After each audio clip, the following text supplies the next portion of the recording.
India News Hour, India's voice to the world. I am Deepika Mehtu, and coming up in the next 1 hour. US President Joe Biden explains his abrupt departure from presidential race, says defense of democracy is more important than any title, adds that he reverses the office but loves his country more.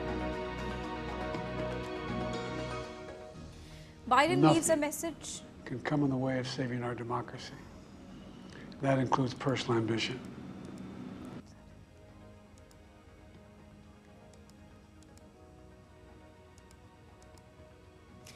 Biden leaves a message for fellow Democrats, says he's passing the torch to a new generation, mentions Kamala Harris towards the end of the address, calls her experienced, tough and capable.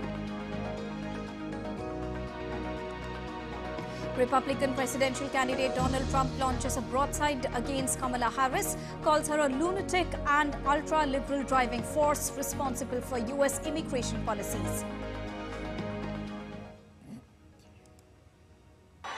For 3.5 years, Lion Kamala Harris has been the ultra-liberal driving force behind every single Biden catastrophe.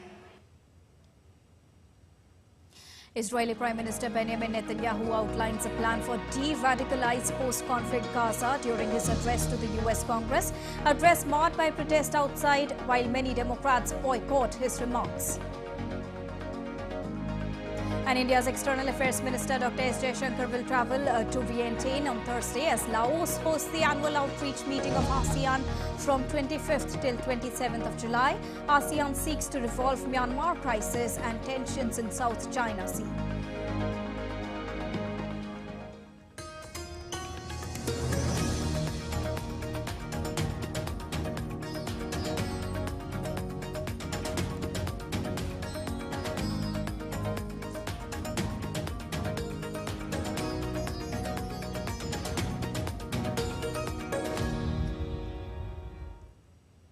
A very good morning to all our viewers. Those were the top headlines of the hour, and now to bring you the top news of the day.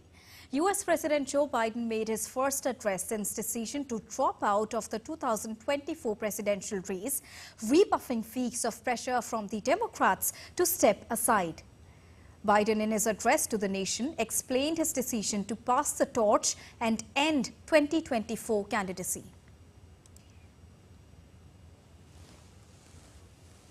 I believe my record as president, my leadership in the world, my vision for America's future, all merited a second term. But nothing can come in the way of saving our democracy. That includes personal ambition. So I've decided the best way forward is to pass the torch to a new generation. That's the best way to unite our nation. In solemn address marking the end of his political career, Biden also added that the nation's democracy lies in the hand of the voters and the sacred task of perfecting union is about Americans and their families. I revere this office, but I love my country more. It's been the honor of my life to serve as your president. But in the defense of democracy, which is at stake, I think is more important than any title. I draw strength and I find joy in working for the American people. But this sacred task of perfecting our union is not about me. It's about you, your families, your futures. It's about we, the people. We can never forget that. And I never have. Towards the end of his speech, Biden praised and thanked Vice President Kamala Harris for being an incredible partner and a leader of the country. In just a few months, the American people will choose the course of America's future. I made my choice. I've made my views known. I would like to thank our great Vice President Kamala Harris. She's experienced, she's tough, she's capable. She's been an incredible partner to me and a leader for our country. Biden also pledged to work towards ending the war in Gaza and bringing home Americans held in prisons around the world. We'll keep rallying a coalition of proud nations to stop Putin from taking over Ukraine and doing more damage. will keep NATO stronger, and I'll make it more powerful and more united than any time in all of our history. I'll keep doing the same for our allies in the Pacific. You know, when I came to office, the conventional wisdom was that China would inevitably surpass the United States. That's not the case anymore.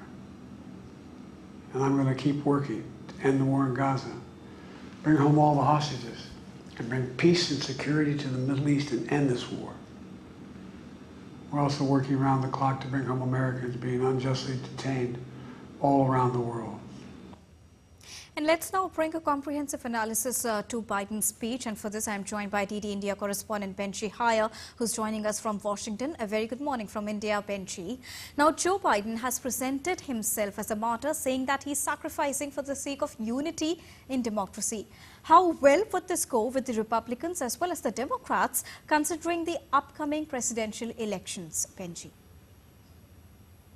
It's gone exactly as you've suspected so far, at least. The reactions that have come in from the upper echelons of the political world here in Washington, from lawmakers, from officials on either side, is praise from Democrats, even from those that were behind the scenes trying to force Joe Biden to withdraw his 2024 bid.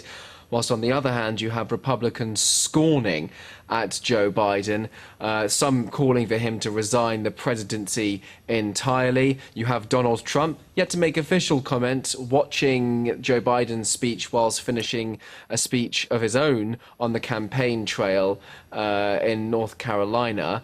And so I think you're going to see a very partisan approach when it comes to this issue, as with most issues in the United States. In terms of how Joe Biden's speech is taken by voters, I mean, the content of it was no surprise. We knew this would be coming. I think many Americans are fixed in their ways. I'm sure that plenty will appreciate the stoic, somber, sobering tone that Joe Biden took, and the scale at which he says America's democracy is at stake, even though many people would dismiss that suggestion. I think that what Americans might wanted more of is answers into how Joe Biden came to this decision so recently, following weeks of insisting that he was fit enough to run for office. Why now the sudden change to try to pass that torch to a new generation? There was talk, of course, of giving the mantle to a younger, fresher, newer face, but no talk really of the mental acuity of a president that still has to serve 6 more months in the Oval Office. And also, Benji, in his stoic and somber tone, he's shown a lot of confidence in Kamala Harris. Whereas if we talk about Donald Trump, he says that it is even easier to defeat Kamala Harris. Will this take an interesting turn, or will this become an even weaker fight for Biden and his party, Benji? Well, whoever the nominee is, and it's not officially Kamala Harris, although technically she has enough delegates to become the nominee, is going to face a very fierce competition. But there is hope within the Democratic Party that Kamala Harris can bring new invigoration, energy to a campaign that had stalled under Joe Biden, who is losing the confidence of vast swathes of the American people. It's too early to say from polls to indicate how this decision is going to massively sway the American population. It'll certainly change the course of the campaign, though. The messaging, the revitalization, the focus on now different parts of the country. And the next major step is Kamala Harris deciding her vice presidential candidate, who will go up against J.D. Vance, Donald Trump's running mate. So this has totally transformed the political situation here in the United States, and it seriously opens up this election, which is already very tightly fought. Talking about force, he's also given a lot of hope to the people. Biden said that there is no place in America for political violence or any other violence, referring to failed assassination attempt on Trump. Can we say that, Benji? Well, he did mention Donald Trump by name, but obviously that is the lingering event that has hung over the past week and a bit of American politics. An event, an incident, a shooting that was immediately condemned by Joe Biden and the rest of the Democratic Party and the rest of the administration. I think there is a general call from the president to take down the tone of the campaign, to lower the temperature. And now in his sort of elder statesman status, less campaigner, more statesman, he'd be able to try to continue sending that message about avoiding political violence, avoiding other types of gun violence. He spoke about trying to counter gun violence in the United States and a number of other focuses that he will continue to press during his remaining time in the Oval Office in relation to civil rights and in relation to foreign policy as well. But he has to try to convince the American public that he is up for the job. Why, for example, if you feel that you cannot do 4 more years, do you really feel that you can even manage 6 more months? And also, Benji, when we talk about Biden's speech, he called for Supreme Court reform, but this is taking many analysts by surprise. Why so? And can this actually backfire Harris's bid for November election? This has been a real contentious issue in the United States. The Supreme Court, the kind of third wing of the US government, there's the legislature, Congress, there is the executive, the White House, there is the judiciary, the Supreme Court, which on the Constitution is an apolitical body, but in past years has become tied to politics inherently, especially now with the current makeup, which weighs heavily in favour of conservative values and the sort of policies that Donald Trump would like to espouse. Trump himself, a beneficiary of a recent Supreme Court ruling which gives him immunity over certain acts taken in office. Now Joe Biden wants to try at least to expand the court to make sure that it doesn't become so weighted politically. That is going to be very, very difficult to try to do that with his remaining time in office. But ultimately, when it comes to trying to set a legacy and a path forward, he wants to try to begin that process, at least one which will likely be opposed by his critics, but one which is welcomed, I'm sure, by many Democrats who feel that their plans are being shafted by justices at the Supreme Court. A very quick and last question, which is very important also, Benji. Joe Biden has also taken this opportunity to lay out the promises, focusing on his aim to end the war in Gaza, continue his rally to support Ukraine, and he also said that it is the time for the youth to raise their voices and more. Now, pointing to the high points of his current presidency and then he bowing down, how do you look at all the promises considering the upcoming presidential election, Benji? Look, I think it's twofold. This is an effort to try to protect his legacy more widely, but it is also an effort to sell the idea to the American people that his presidency is still worth continuing.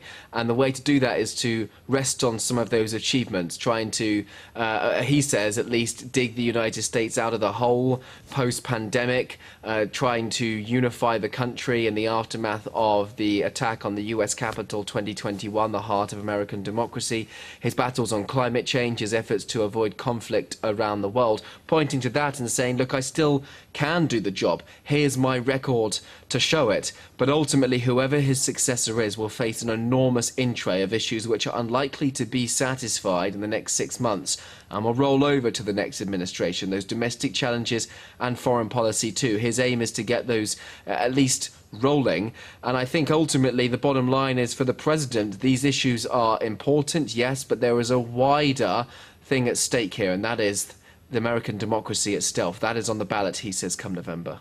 All right. Thank you so much, Benji, for joining us and bringing us a rounded perspective on Biden's speech in the early hours of Thursday. Now, former U.S. President and Republican presidential candidate Donald Trump launched a volley of attacks against country's vice president and his new Democratic rival, Kamala Harris. Addressing a rally in North Carolina, Trump called Harris as ultra-liberal driving force who should be held responsible for Biden administration's policies on immigration. Saying Democratic Party bosses were behind Biden's decision to step down, Trump accused Kamala Harris of covering up Biden's mental health. Gets in, she would be the most radical far-left extremist ever to occupy the White House ×10. There's never been a lunatic like this in the White House, and we've had some bad ones. So now they bring in this one who's worse than him. She's worse than him, because he's a fake liberal. You know, he wasn't that liberal. He was fake. She's a real liberal. She really is a real liberal. She's much worse than him. All right, it's time to take a short break here on DD India News Hour, but still to come on the other side. Israeli forces have recovered the bodies of 2 hostages killed in Hamas's 7th October attack and held in Gaza since then. Flags in Nepal to fly at half-mast on Thursday in honor of Sauria plane crash victims. A 5-member committee to investigate the mishap has been formed. And world's largest and first of its kind conservation centre, Platypus Rescue Headquarters, has welcomed its founding population.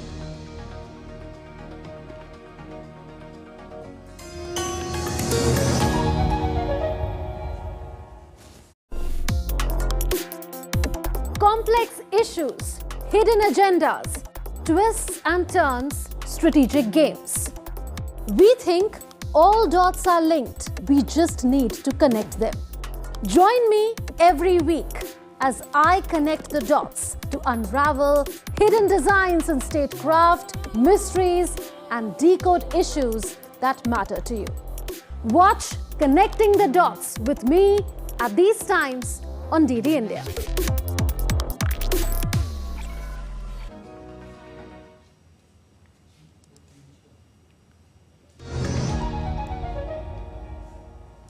Welcome back after that short break. You're watching DD India News Hour with me, Deepika. Now, Israeli Prime Minister Benjamin Netanyahu is in Washington calling on the US to continue to support his country. He spoke to a joint session of Congress on Wednesday ahead of talks planned with the US president. However, people outside the Capitol building gathered to demonstrate against it, as Caroline Malone reports. Palestine was one of the strongest messages that protesters were calling for in their big demonstrations that were happening just outside the US Capitol on Wednesday. Different groups gathering in different parts of the US Capitol, some at the main train station, some directly next to where Congress was gathering for a joint session to listen to the Prime Minister of Israel, Benjamin Netanyahu, giving his speech at 2 p.m. in the afternoon on Wednesday.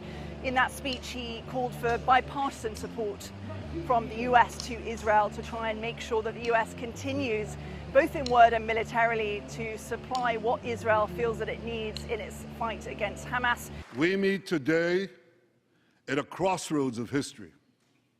Our world is in upheaval. In the Middle East, Iran's axis of terror confronts America, Israel, and our Arab friends. This is not a clash of civilizations. It's a clash between barbarism and civilization. It's a clash between those who glorify death and those who sanctify life. For the forces of civilization to triumph, America and Israel must stand together. Because when we stand together, something very simple happens. We win, they lose. But increasingly, though, we are seeing these types of protests around the country, and people have traveled to Washington from different parts of the US for these protests, from the West Coast, from Michigan, from other states.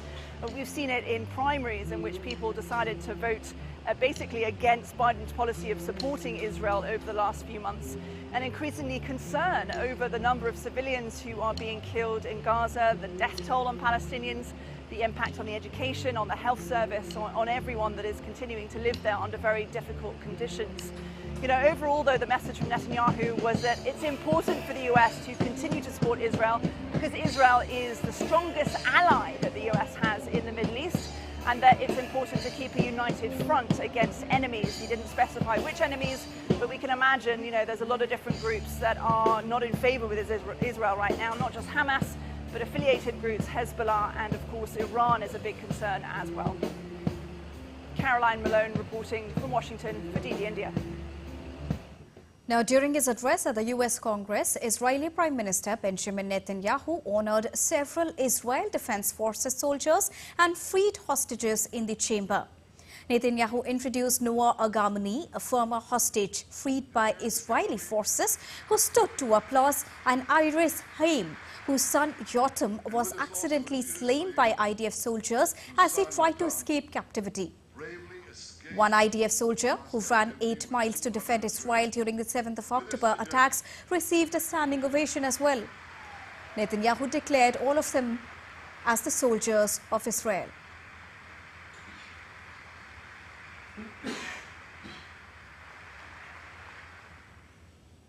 US President Joe Biden will host Israeli Prime Minister Benjamin Netanyahu at the White House on Thursday to discuss progress towards a ceasefire in Gaza and a hostage release. The official, briefing reporters ahead of their talks, said the remaining obstacles are bridgeable and there will be more meetings aimed at reaching a deal between Israel and Hamas over the next week. Vice President Kamala Harris is also scheduled to hold a separate meeting with Israeli Prime Minister Netanyahu. Now, these high-level talks are part of ongoing diplomatic efforts to end the Gaza conflict.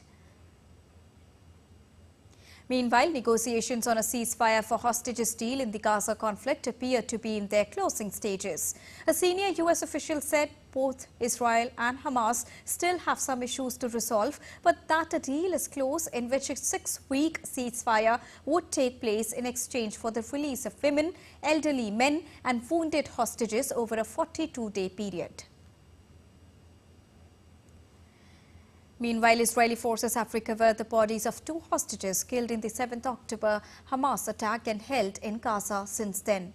The first body was of Maya, a 56-year-old kindergarten teacher killed during the attack on her kibbutz community. The second hostage was 33 years old Oren Goldin from a nearby kibbutz. The Israeli military has, however, did not immediately confirm the report but cited a statement from their kibbutz communities. Goren and Golden were among the 120 hostages still held in Gaza, around 40 of whom Israel has declared dead in absentia. The acting director of the US Secret Service will testify before 3 Senate committees on Thursday in the aftermath of Trump's attempted assassination. The Deputy Director of Federal Bureau of Investigation will also testify before the Senate Judiciary Committee. Kimberly Cheatle resigned as the director of the U.S. Secret Service on Tuesday after bipartisan demands to quit over the failure to prevent the attempted assassination. Ronald L. Roward Jr. replaced her as the acting director. World Health Organization on Tuesday said that there was a high risk of polio virus spreading across the Gaza Strip and beyond its border due to the dire health and sanitation situation. WHO said that the disease outbreak risk is likely to go beyond Gaza to affect other areas. Traces of polio were found in sewage samples collected from 2 sites in Gaza a month ago, indicating it may be circulating. Staff members from the WHO and the United Nations Children's Fund are set to arrive in Gaza on Thursday to conduct a risk assessment of the virus spread. The assessment is expected to be completed this week, and in accordance with the results, the health officials will then give their suggestions on whether to launch massive vaccination and which vaccine to be used in that case. Brazilian President Luiz Inácio Lula da Silva kicked off a global effort on Wednesday to end hunger and extreme poverty, aiming to make it a hallmark of Brazil's G20 presidency. Brazil will officially launch the initiative in the month of November, when heads of the state gather for the G20 summit in Rio de Janeiro.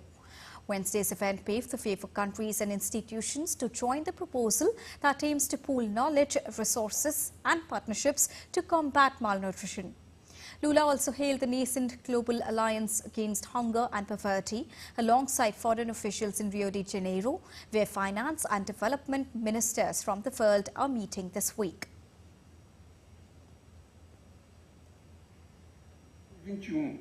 Nothing is as absurd and unacceptable in the 21st century as the persistence of hunger and poverty. No issue is more current and more challenging for humanity. We cannot normalize such disparities. Hunger is the most degrading of human deprivations, an attack on life, an assault on freedom. Bangladeshi Junior Minister of Information Mohammad A. Arafat visited the recently destroyed buildings of the state-owned television station called Bangladesh Television in Dhaka. The station was vandalized following clashes between protesters and the security forces that left almost 150 people dead. University students had been protesting against quotas in government jobs. The country has been relatively calm since Sunday when the Supreme Court ruled in favour of an appeal from Prime Minister Sheikh Hasina's government and directed that 93% of the jobs should be open to candidates based on merit. Nepal government has decided to fly the flag's half-mast on Thursday in honour of Saurya plane crash victims. A total of 18 people died when a Saurya airline aircraft crashed at the Tribhuvan International Airport in Kathmandu on Wednesday. 19 people, including 2 crew members, were on the Pokhara-bound flight that took off from Kathmandu. Most of the passengers were airline staff travelling to Pokhara for aircraft maintenance. The pilot of the ill-fated Saurya airline plane is the lone survivor of the crash. Meanwhile, a 5-member committee has also been formed to investigate the crash. The committee, led by former Director General of the Civil Aviation Authority of Nepal, has been mandated to submit the report within 45 days. In North Carolina, a massive vehicle crash on Interstate 95 near Kenly killed at least 5 people on Wednesday. Authorities report at least 5 people died in the crash involving 2 tractor-trailers and 2 passenger vehicles. One of the trucks was engulfed in flames in the middle of the road. Part of I-95 remains shut down following the devastating crash in North Carolina. The identities of the victims were not immediately known. The troopers are still working to determine the cause of the crash.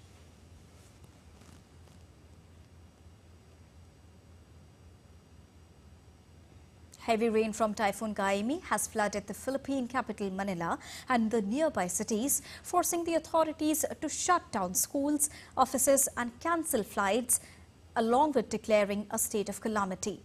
The storm, which is strengthening as it gusts towards Taiwan, did not make landfall in the Philippines but has intensified seasonal monsoon rains, causing landslides and flooding over the past few days. At least 12 people have died and more than 600,000 are displaced due to the storm, known locally as Typhoon Karina. President Ferdinand Marcos Jr. told the disaster relief agencies to provide assistance and prepare supplies for isolated communities, and the mayors of 16 cities in the Greater Manila region have also asked for emergency funding.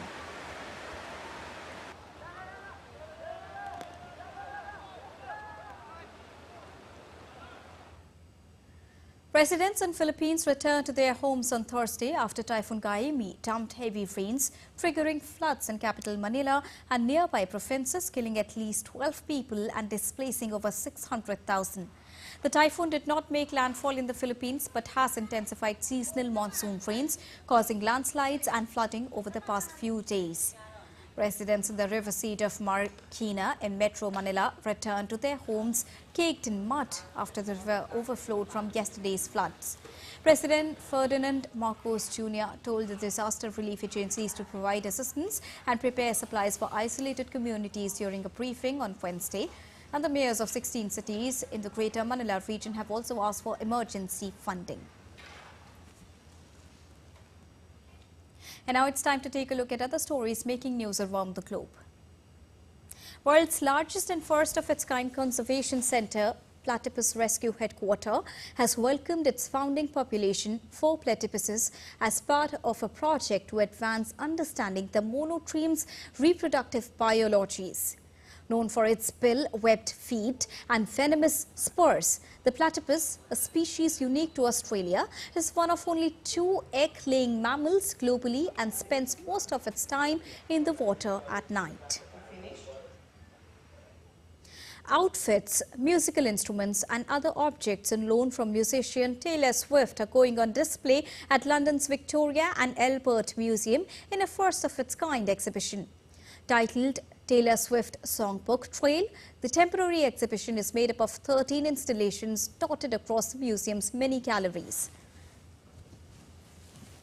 NASA telescope spotted a super Jupiter that takes over a century to go around its star.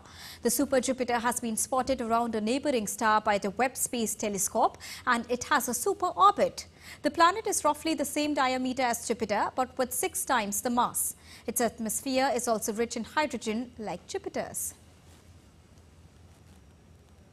Time to take a short break, but still to come on the other side.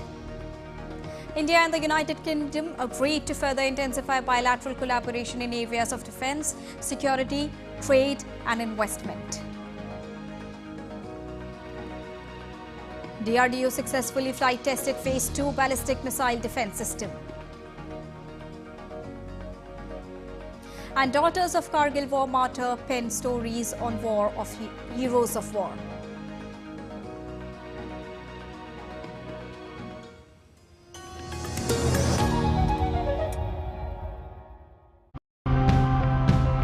We simply throw things away when we're done using them, be it a cup, an old shirt, or a used battery.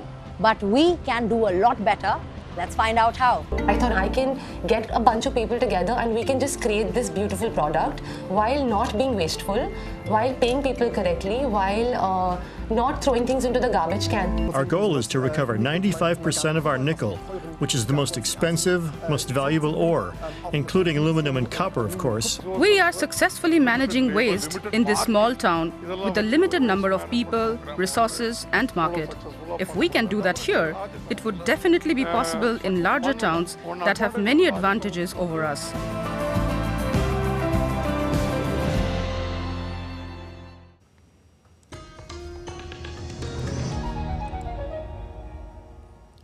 Welcome back after that short break. You're watching DD India News Hour. It's time to take a quick look at the top headlines of the hour. US President Joe Biden explains his abrupt departure from presidential race, says defense of democracy is more important than any other title, adds that he reversed the office but loves his country even more. Biden leaves a message for fellow Democrats, says he's passing the torch to a new generation, mentions Kamala Harris towards the end of the address, calls her experienced, tough and capable. Republican presidential candidate Donald Trump launches a broadside against Kamala Harris, calls her a lunatic one and the ultra-liberal driving force responsible for US immigration policies. Israeli Prime Minister Benjamin Netanyahu outlines a plan for de-radicalized post-conflict Gaza during his address to the US Congress, address marred by protests outside White House, while many Democrats boycott his remarks.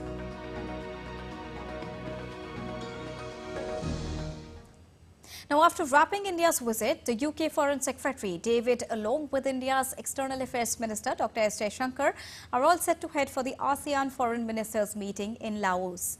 The bustling capital city is set to host top diplomats from Southeast Asian bloc ASEAN, as well as the world's biggest powers at gatherings between 25th and 27th of July.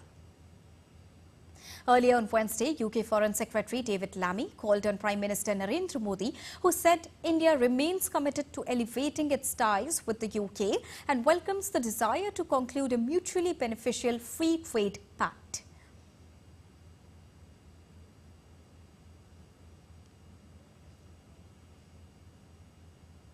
Now, this was David Lammy's first official visit to India in his capacity as the UK Foreign Secretary.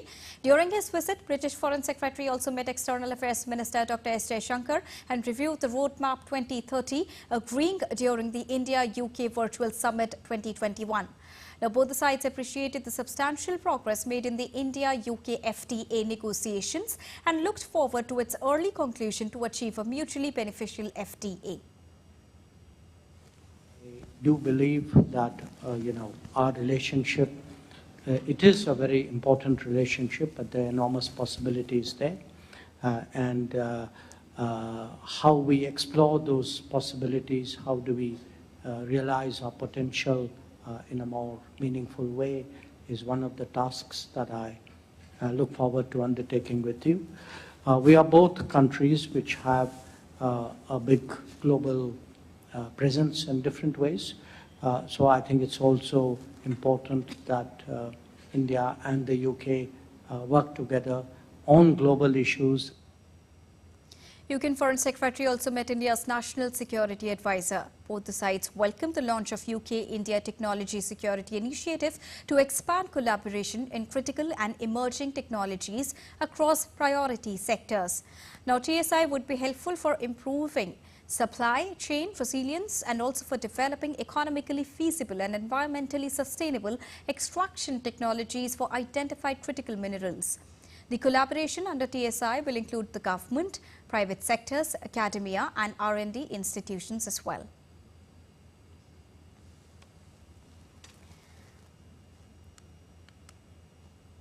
And DD India's Akshay Dongre joins us with more information on this. Very good morning to you, Akshay. What has been the high points of this bilateral meeting between SAMI and EAM? Well, the entire visit was special in a lot of sense, Deepika, because this was the first month of David Lammy taking over as taking over the post of the Foreign Secretary of the United Kingdom. In fact, this is the first month of the Labour Party government in the United Kingdom as well. And there was a promise made by Mr. David Lammy to the voters, especially the Indian diaspora in the United Kingdom, that within the first month of the formation of the government, he will be making a trip to India, a promise that he has in fact fulfilled.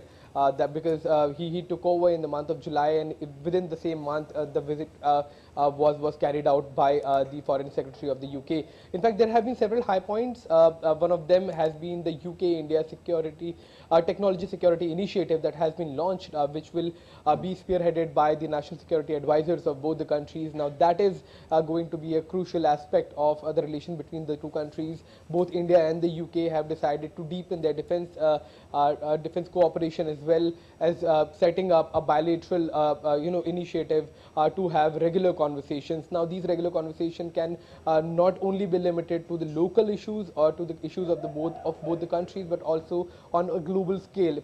In fact, as far as the statement is concerned, that also had mentioned the Russia-Ukraine war that has been going on. That both of these countries will hold regular conversations, will exchange views on these kind of conflicts that threaten not just the two countries but the global economy as well. Besides that, Mr. David Lammy also met the National Security Advisor Ajit Doval, and he also called on to the Prime Minister Narendra Modi as well. So this has been in fact a very special bilateral visit by the Foreign Secretary of the UK, in fact within the first month of taking over the post. That is in fact quite crucial as far as the Indo-UK relations are concerned, and it remains to be seen that how the agenda that has been laid out by the two countries to double the trade by 2030 will play out now, because while there are challenges, there are a lot of opportunities between these two nations as well. Back to you, Deepika. Indeed, Akshay, and Prime Minister Narendra Modi also welcomed the priority accorded by UK Prime Minister, making it even more special, and also talked about bilateral technology security initiative and the desire to conclude a mutually beneficial FTA, which you just said. How well is it going to go ahead when we talk about the long-term bilateral relationship of both the countries, Akshay? Well, India being part of the Commonwealth countries as well, in a way, this has been, India and UK have always shared close relations, be it a trade, be it economic cooperation, be it defense cooperation as well. Initially, soon after independence, most of the equipment that was used by the Indian Armed Forces has been of British origin.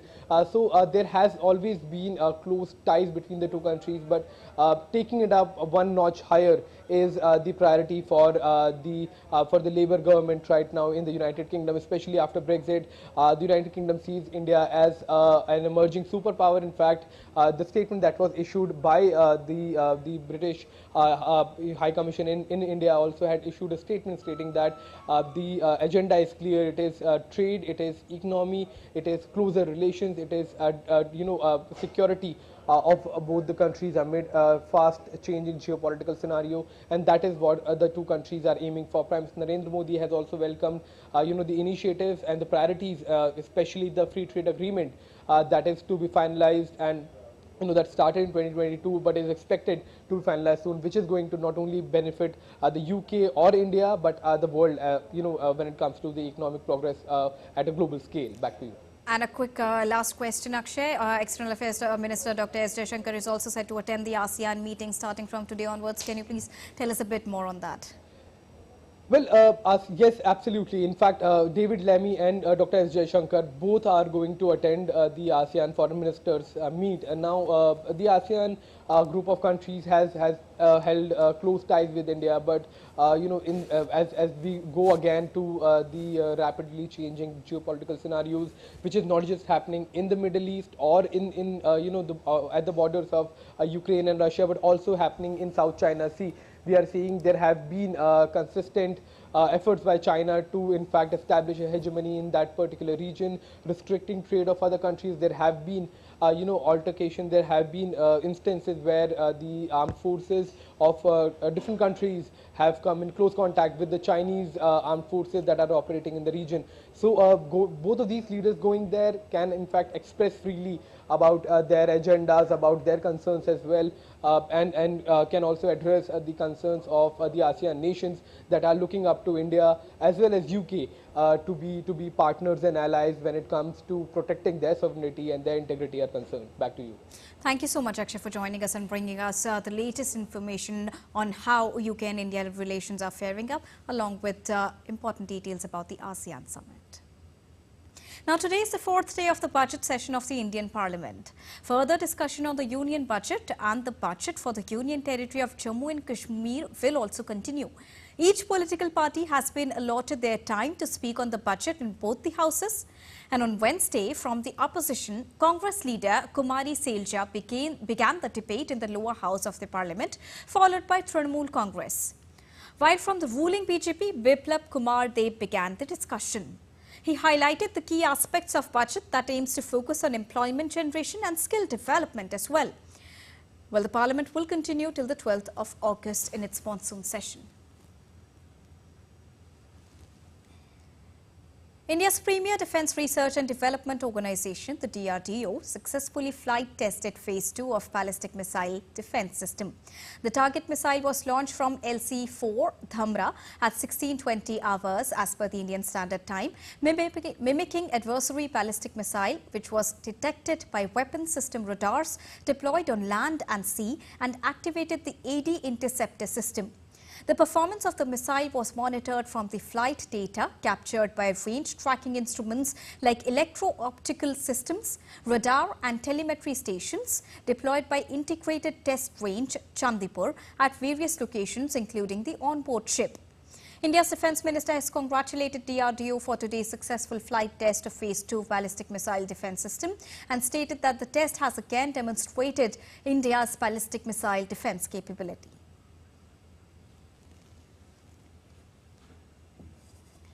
Well, it has been 25 years since India won the mother of all battles in Kargil against Pakistan. But beyond the headlines of war and victory, there are many untold stories of war heroes.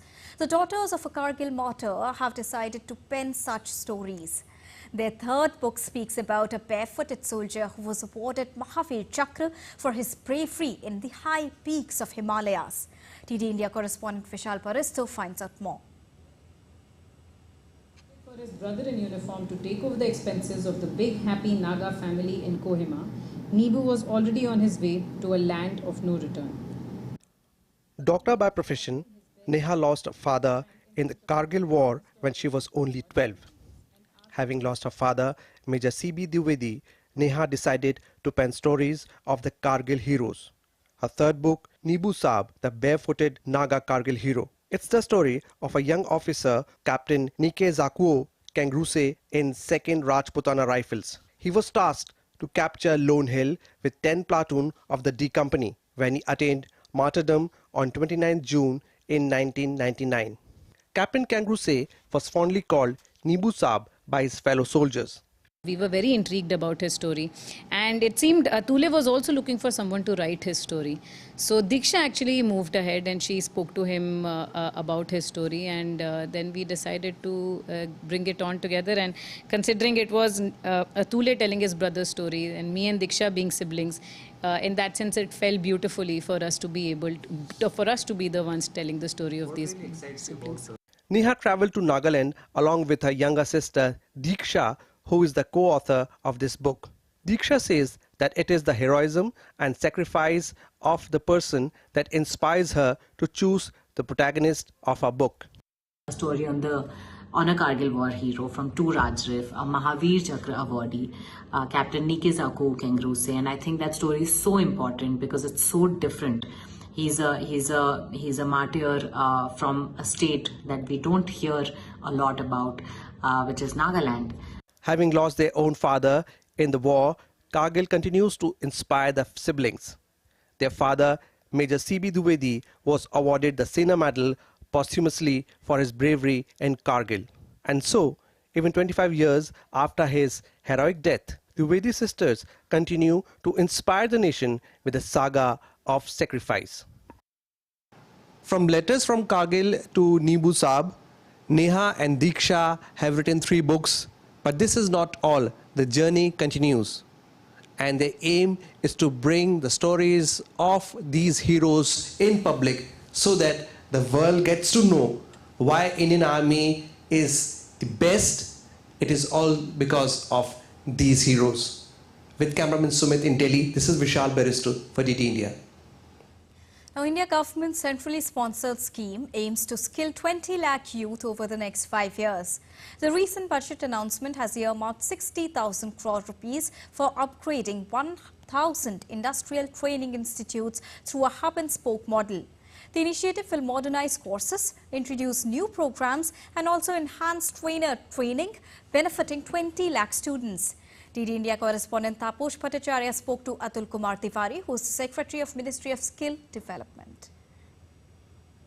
Atul Kumar Tiwari, the Secretary of Skill Development and Entrepreneur Ministry, to talk about the budget. Sir, we got a amazing budget where the emphasis was on education, skilling and job creation. How do you see this budget and what kind of a budgetary allocation your ministry has got in this? We are very happy that for the first time we are going for a ITI's modernization in a hub-and-spoke model, and for which almost rupees 60,000 crore has been indicated for 5 years, some of which will come from the state government, some of which come from the industries. But the fact is that the most important thing is the vision, and the vision is that we should invest into other ITIs, so to make them as a model center of excellence, aspirational centers, which also meet the needs of the current economy in terms of new job roles as well as improving the existing job roles. And they also attract our youth so that they can come up for skilling. And here we have adopted the model of the hub and spoke, and 200 will be hub ITIs and 800 will be spoke ITIs. And we also rope in the center of eminence, and this is something which we like to do a great deal to improve the ITIs with the help of the state governments as well as the industry connection. Second thing is about the modified skill loan scheme. Earlier the schemes was giving credit only for 1.5 lakh. This has been increased to 7.5 lakh. And it's a credit guarantee scheme. Women especially have got a lot from this ministry and skill development. That actually is probably another hallmark of this government, isn't it? Yeah, we are very happy that the share of the women in our trainees has increased. We have 1 or 2 schemes in which the number goes up to 85%. And for the PMKO, it is almost more than 50%. There are certain areas which you need to develop it further. And the budget very rightfully highlights that the one way of increasing women participation is to create facilities for their hostels along with the education, etc. In our scheme also we are giving special privileges or concessions to the females, whether in terms of their transport allowance, living allowance, and also making their training places very secure and safe. So that was the Secretary saying that the Skill India program as well as the budget is expected to herald a new era in India's journey to become Viksit Bharat by 2047. With camera person Jagmohan, this is Taposh Bhattacharya for DD India from Delhi. You're watching DD India News Hour. It's time to get you all the latest action from the world of sports. Well, Indian Olympic gold medalist shooter Abhinav Bindra has been awarded with Olympic Order by the International Olympic Committee. And the award was presented to Abhinav Bindra for his outstanding services to the Olympic movement, and it will be officially handed over to him during the 142nd IOC session, which is scheduled to take place in Paris on the 10th of August, a day before the closing ceremony of Paris Olympics. India's Prime Minister Narendra Modi on Wednesday congratulated Abhinav Bindra for getting honoured with the Olympic Order Award. Prime Minister Narendra Modi took to his social media platform to send his wishes to the 2008 Beijing gold medalist. He wrote, and I quote his tweet here, "It makes every Indian proud that Abhinav Bindra has been awarded the Olympic Order. Congratulations to him. Be it as an athlete or a mentor to upcoming sportspersons, he's made noteworthy contributions to sports and Olympic movement." Unquote. Now, India's Paris 2024 Olympics campaign begins on Thursday with Deepika Kumari and the squad taking aim in the archery ranking rounds at Lee in Bolli. For the first time since London 2012, India has fielded 6 archers at the Olympics, challenging in all 5 medal events, which are men's team and individual, women's team and individual, and mixed team. Now, today's ranking round will be critical to India's archers' medal ambitions at the Paris Olympics.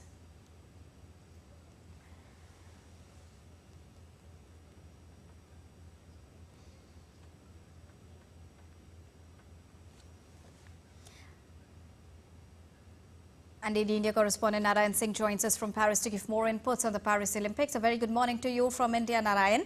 If we talk about the Paris Olympics, how prepared is the Indian contingent for the Paris Games, and what can we expect from Indian archers today? Narayan. A strong 117-member contingent is ready to shine at the Paris Olympics. The day will start with the archery events, and it is actually one day before the opening ceremony, and it is individual ranking rounds where the 3 individual men's archers and 3 individual women archers will participate, and there are the strong, we can say, the expectations from these archers, considering the fact that it's a mix of the youth and experience. We had experienced archers like Deepika, who has participated in the 3 previous Olympics. So all in all, she can share her experience with the new archers also. And apart from Deepika, Ankita Bhagat is there. So she can also do a miracle here for the Indian. And we know that Indian archers has done exceptionally well in the international event. But at the stage of Olympics, they had to excel, and we are hoping that this time around they can do exceptionally well. And when today the ranking rounds will start,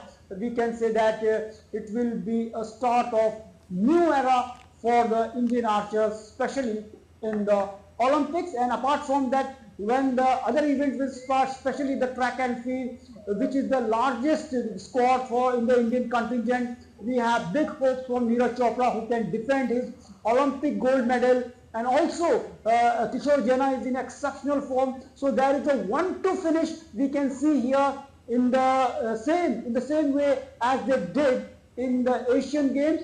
And if you talk about the shooting, shooting is the 2nd largest squad in this 107-member contingent. And we are hoping that if our shooters do well here at the Paris Olympics, definitely they can touch the double-digit figure here. We have many talented shooters like Manu Bhakar, Sifkaur Samra, Asha Singh, and in men's category also we have exceptional shooters. So we are hoping that if shooting is doing well here, then definitely it's a double-digit figure for India at the Paris Games. All right, a lot to expect from Team India at the upcoming Paris Olympics. Thank you so much, Narayan, for joining us. Now, India's Minister of State for Youth Affairs and Sports, Raksha Khatse, praised the hard work of Indian athletes who are participating in the Paris Olympics. Take a listen. में Olympics game शुरू होने वाला और इस बार हमारे देश के सभी खिलाड़ियों ने काफ़ी अच्छी मेहनत की और भारत सरकार ने भी पूरा प्रयास किया है कि हमारे देश के खिलाड़ियों के लिए वर्ल्ड क्लास फैसिलिटी हम उपलब्ध करवाएं और मुझे पूरा विश्वास है कि हमारे देश के खिलाड़ी इस बार अच्छा प्रदर्शन हमारे देश के लिए करेंगे और अच्छे मेडल्स हमारे देश के लिए लाएंगे। तो चलिए आइए हम इन सब बच्चों को पूरा समर्थन दें। Let's cheer for Bharat. So keep cheering for Bharat at the upcoming Paris Games. So Talking about Paris, the Paris Olympics are all set to begin in the French capital, with millions of tourists expected over the coming weeks to see the world's biggest multidiscipline sporting event taking place. But as DD India correspondent Ross Cullen explains, there are still lots of security concerns and a huge police presence as well. Well, it is nearly time. The Olympic opening ceremony will take place in Paris on Friday on the River Seine as planned. We don't know many details about the spectacle. They've been kept secret for the element of surprise on the night, but we do know that heads of state and government from around the world will attend. Hundreds of thousands of spectators will be in the stands lining the riverbank. Thousands of Olympic athletes will be travelling on some 90 boats down the river along the 6-kilometre route. There will be art and dance to showcase French culture, a likely fireworks display, and it will all end after dark next to the Eiffel Tower, when the Olympic flame in the Olympic cauldron will be lit and will remain lit for the duration of the Games. Now, there are some 45,000 police officers on duty in Paris at the moment, with some 1,000 coming from other countries, including a unit from India.